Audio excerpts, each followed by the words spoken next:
नाज़रीन अव्हां खे अहम ख़बर ॾींदा हलूं त दरिया ख़ान मरी जे चांदनी चौक भरिसां नौजवान जो तशद्दुद थियल लाश हथायो आहे।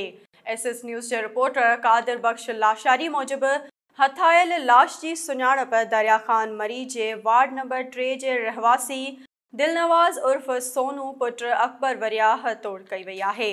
नौजवान जो लाश घिटीअ में पियल ॾिसी शहरनि पुलिस खे इतलाह ॾिनो। पुलिस जो चवणु आहे त नौजवान खे तशद्दुद करे मारियो वियो आहे। नौजवान जो लाश ज़रूरी कार्रवाई लाइ रूरल हेल्थ सेंटर मुंतक़िल कयो वियो।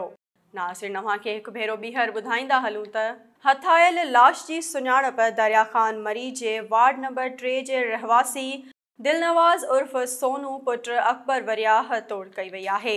नौजवान जो लाश घिटीअ में पियल ॾिसी शहरनि पुलिस खे इतलाह ॾिनो। पुलिस जो चवणु आहे त नौजवान खे तशद्दुद करे मारियो वियो आहे। नौजवान जो लाश ज़रूरी कार्रवाई लाइ रूरल हेल्थ सेंटर मुंतक़िल कयो वियो।